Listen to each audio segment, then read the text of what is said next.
ஹாய்ங்க. இன்றைக்கி first video and first dish என்ன செய்ய போகிறோம் அப்படின்னா சிக்கன் கிரேவி. என்னடா ஸ்பெஷலு அப்படின்னு கேட்டிங்கன்னா, இன்றைக்கி ஆஃபீஸில் பாட்லக்னால் என்ன அப்படின்னு டக்குன்னு ஷார்ட்டாக பார்த்துருவோம். நான் ஒரு குரூப் ஆஃப் பீப்புள் அப்படி இல்லைனா நம்ம ஆஃபீஸில் இருக்க ஒரு டீம் ஆஃப் பீப்புள்ஸ்னு வச்சுக்கலாம். நம்ம டீமில் இருக்க எல்லோரும் சேர்ந்து ஆளுக்கு ஒரு டிஷ்ஷு டிசைட் பண்ணி அவங்கவுங்க சைட்லேருந்து ஒரு டிஷ் எடுத்து வருவாங்க. எல்லாம் குரூப்பாக வச்சு ஒரு ஆர்கனைஸ்டாக எல்லோரும் வந்து ஷேர் பண்ணி சாப்பிட்றது தான் பாட்லக். இதை எப்படி பண்ணுவாங்கன்னா, இயர்லியாகவே வந்து ஒரு ஷீட் மாதிரி டிசைன் பண்ணி ஈச் பர்சன் அவங்க என்ன டிஷ் எடுத்து வரணுன்ற மாதிரி அப்டேட் பண்ண சொல்லிடுவாங்க. ஸோ அவங்க அப்டேட் பண்ணிட்டாங்கன்னா அதுக்கேற்ற மாதிரி கஸ்டமைஸ் பண்ணிக்கிறது. ஆளுக்கு ஒரு டைப் ஆஃப் ஃபுட் எடுத்துன்னு வந்து குரூப்பாக வச்சு சாப்பிட்றது. ஸோ அதில் நாங்கள் டிசைட் பண்ண டிஷ் தான் வந்து இந்த சிக்கன் கிரேவி. ஆக்சுவலாக என் டீமில் மோர் தென் 15 பீப்புள்ஸ் இருக்காங்க. பட் நாங்கள் பிளான் பண்ணுறது ஒரு ஆல்மோஸ்ட் ஒரு 7 to 8 தாராளமாக சாப்பிட்ற மாதிரி இருந்தால், ஸோ கொஞ்சம் ஆளுக்கு எடுத்துக்கிற மாதிரி ஒரு 15 பீப்புள் கிட்ட எடுத்துக்கிற மாதிரி நாங்கள் பிளான் பண்ணோம். இதுக்காக நான் வாங்கிக்கிறது 1.5 kg சிக்கன். ஆக்சுவலாக இங்கே சிக்கன் பார்த்திங்கன்னா ஆஸ்திரேலியாவில் வந்து 2 இடத்துல வாங்கலாம். ஒன்று ஒரு லோக்கல் ஷாப்பில் வாங்கலாம், அப்படி இல்லைன்னா உள்ளீஸ் கோல்ஸ் அங்கே போய் வாங்கலாம். இப்போது உள்ளீஸ் கோல்ஸ் போனீங்க அப்படின்னா உங்களுக்கு ஃபுல் சிக்கன், ஒரு ஃபுல் ஹோல் சிக்கன் அப்படின்னு கிடைக்கும். அது வந்து ஸ்கின் பீல் பண்ணி பட் ஒரு முழு கோழியாக இருக்கும். அப்படி இல்லைன்னா கட் பண்ண பீசஸும் நீங்கள் வாங்கலாம். பட் மோஸ்ட்லி வந்து போன்லெஸ் தான் இங்கே கிடைக்கும். போண்டாக இருக்காது, எல்லாமே போன்லெஸ் தான் இருக்கும். அதர் தென் லெக் பீஸ் வந்து மற்றதெல்லாம் போன்லெஸ்ஸாக தான் இருக்கும். ஈவன் வந்து தை பீஸ் கூட பார்த்திங்கன்னா அவங்க அந்த போனை ரிமூவ் பண்ணிட்டு தை வெறும் பீஸ் தான், ஃப்ளஷ் தான் வச்சுருப்பாங்க. பட் நாங்கள் வந்து சிக்கன் கிரேவி பண்ணுறோன்றதுனால ஒரு எலும்போடு இருந்தால் பெட்டராக இருக்கும்ட்டு நான் ஒரு லோக்கல் ஷாப்பில் போயிட்டு 1.5 kg சிக்கன் வாங்கியிருக்கேன். ஸோ இந்த சிக்கன் நான் வாங்கி 3 times வாஷ் பண்ணிட்டேன் வாட்டரில். அப்புறம் மஞ்சத்தூளும் லைட்டாக உப்பும் போட்டு ஜஸ்ட் உரமாக வச்சுருக்கேன். இப்போ வேறு என்ன பண்ணியிருக்கோம்னா, ஒரு 2 பெரிய ஆனியன் எடுத்துகிட்டு ஒரு ஆனியனை ரஃப்பாக கட் பண்ணியிருக்கோம். ஏன்னா இதை நம்ம வதக்கி அரைக்க போகிறோம். ஸோ ஒரு ஆனியனை வந்து ரஃப்பாக கட் பண்ணிட்டு ஒரு ஆனியனை ஸ்லைஸாக, சாம்பார்க்கெலாம் கட் பண்ணுற மாதிரி ஸ்லைஸாக, பிரியாணிக்கு சாம்பார்க்கெலாம் கட் பண்ணுற மாதிரி ஸ்லைஸஸாக கட் பண்ணி வச்சுருக்கேன். ஒரு 2 தக்காளி எடுத்து அதையுமே ஸ்லைசஸாக வந்து எப்படி ஆனியன் கட் பண்ணுமோ அதே மாதிரி தக்காளியுமே கட் பண்ணி வச்சுட்டாச்சு. ஸோ அடுத்து ஸ்டார்ட் பண்ண வேண்டியது தான். ஸோ ஃபஸ்ட்டு ஒரு பேன் எடுத்துக்கிட்டு கொஞ்சம் பட்டை, ஆயில் ஃபஸ்ட்டு சேர்த்துக்கணும். நாங்கள் வந்து என்ன ஆயில் யூஸ் பண்ணுறோம்னா, இங்கே வந்து செக்கு எண்ணெய்ன்னு சொல்லிட்டு வெர்ஜின் கிரவுண்ட்நட் ஆயில் அதுதான் யூஸ் பண்ணுறோம். செக்கில் ஆட்டின எண்ணெய் பேசிக்கலி.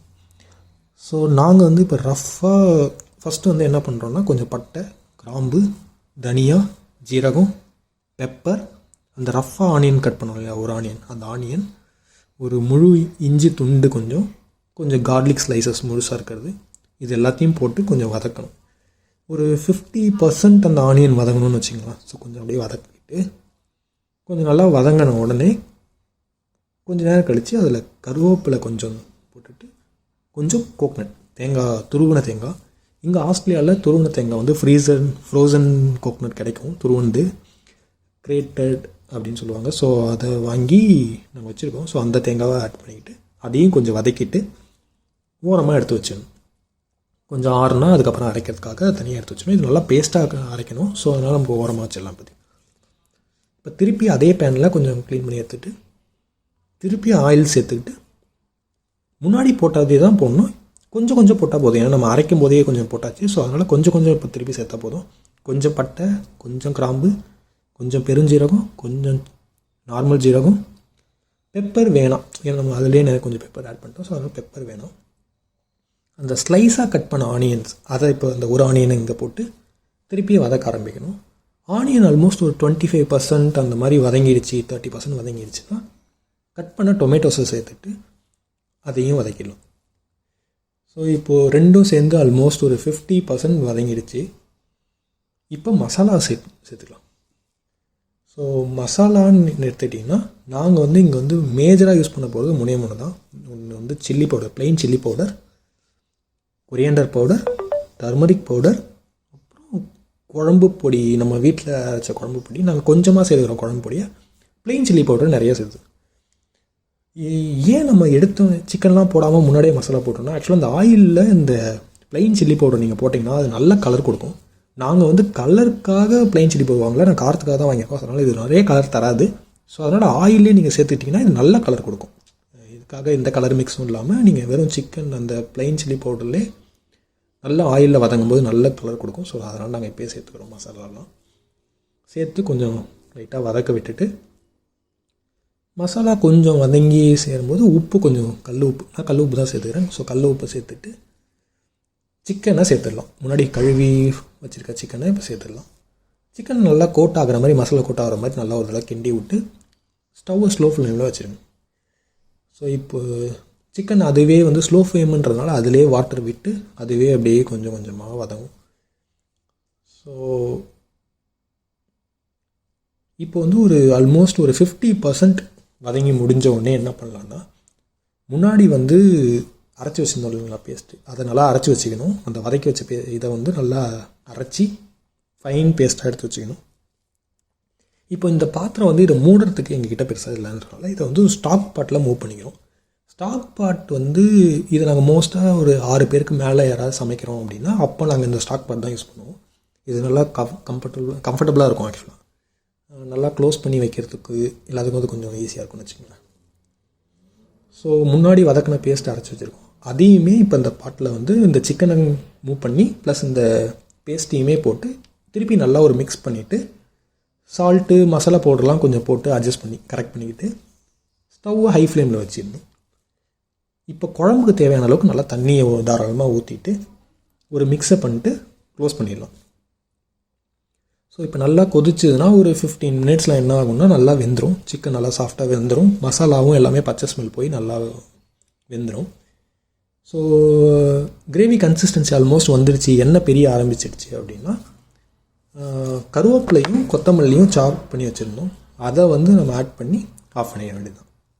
இவ்வளோதாங்க. இது கூட நாங்கள் என்ன பண்ணியிருக்கோம் அப்படின்னா சப்பாத்தி செஞ்சுருக்கோம். 16 சப்பாத்திஸ் போட்டிருக்கோம்.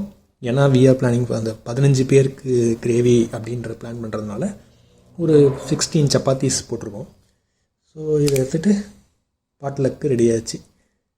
ஆனியன் இருக்கும், ஒயிட் ஆனியன், ரெட் ஆனியன் அப்படின்னு வாங்க. ஒயிட் ஆனியன் அப்படின்றது வந்து பார்த்திங்கன்னா அது ஒரு மாதிரி ஹார்டாக இருக்கும். அதில் நீங்கள் அது வந்து சப்போஸ் ஒரு சட்னிக்கோ இல்லை இதுக்கெலாம் யூஸ் பண்ணிங்கன்னா அந்த ஆனியன்லேருந்து பெருசாக ஆனியன் ஃப்ளேவர்லாம் வராது. ஸோ அந்த மாதிரி ஒரு மாதிரி இதுதான் இருக்கும். அது இங்கே லோக்கல் ஆனியன் சொல்லுவாங்க. மோஸ்ட் ஆஃப் த ஃபாரின் கண்ட்ரீஸில் இந்த ஒயிட் ஆனியன் கிடைக்கும். இன்னொன்று ரெட் ஆனியன். ரெட் ஆனியன்றது இங்கே ஸ்பானிஷ் ஆனியன் சொல்லுவாங்க. இது கிட்டத்தட்ட நம்ம ஊர் இந்தியன் அளவுக்கு லெவலுக்கு இருக்குன்னு வச்சுங்களேன். ஸோ நம்ம ஊர் அளவுக்கு பெட்டராக இருக்கும். எக்ஸாக்டாக அதே மாதிரி இருக்காது, பட் ஓகே நம்ம யூஸ் பண்ணலாம். ப்ரைஸ் பொறுத்த வரைக்கும் பார்த்திங்கன்னா ஒயிட் ஆனியன் வந்து கொஞ்சம் சீப்பாகனு வச்சுங்களேன் ரெட் ஆனியனை விட. ஒயிட் ஆனியன் வதங்கிறதுக்கும் ரொம்ப நேரம் ஆகும், பட் அதில் பெருசாக டேஸ்ட்டும் கொடுக்காது. பட் ரெட் ஆனியன் வந்து கம்பேர்ட் டு ஒயிட் ஆனியன் கொஞ்சம் சீக்கிரமாக வதங்கிடும். அதே மாதிரி இந்தியன் டேஸ்ட் லைட்டாக கொடுக்கும்னு வச்சுங்க அந்த ஆனியன்.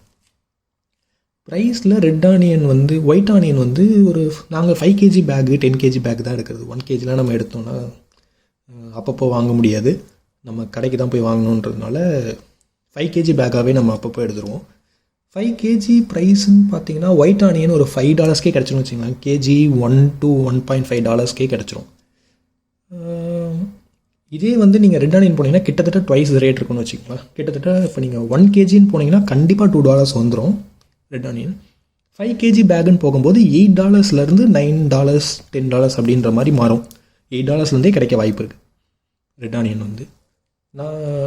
ஸோ நம்ம ஊர் கரன்சிக்கு டைரெக்டாக கன்வெர்ட் பண்ணால் ஒயிட் ஆனியன் வந்து ஆல்மோஸ்ட் ஒரு 250 to 300 வரும் 5 kg. இதே ரெட் ஆனியன் எடுத்திங்கன்னா அரவுண்ட் 450 to 500 rupees அந்த ரேட்டில் வரும்.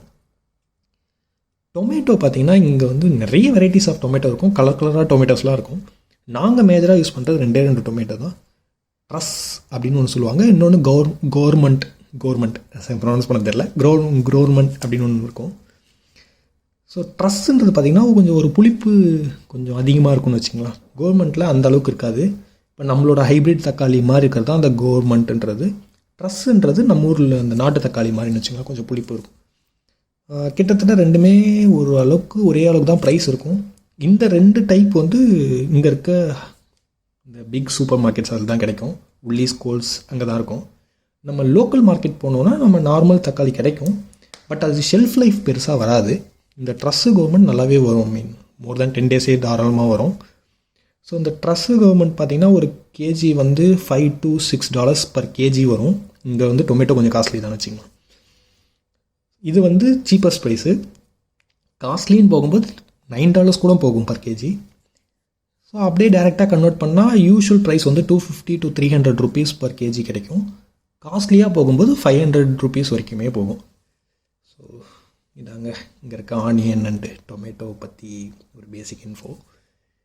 மற்ற வெஜிடபிள்ஸ் மற்ற இதெல்லாம் நம்ம அடுத்தடுத்த வீடியோஸில் பார்க்கலாம். இங்கே என்ன ப்ரைஸு, இந்தியாவில் எப்படி இருக்குது. இல்லை இது ரொம்ப ஆக்சுவலாக எங்களை பொறுத்த வரைக்கும் it's looks costlier then India. இல்லை இந்த ஊர் கண்ட்ரிக்கு இந்த ஊர் கரன்சிக்கு இது ஓகே தான், இல்லைப்பா இது அதிகம், கமெண்ட்ஸில் போடுங்க, நாங்களும் தெரிஞ்சுக்கிறோம். அவ்வளோதான். Let's back to gravy. You all bye மக்களே.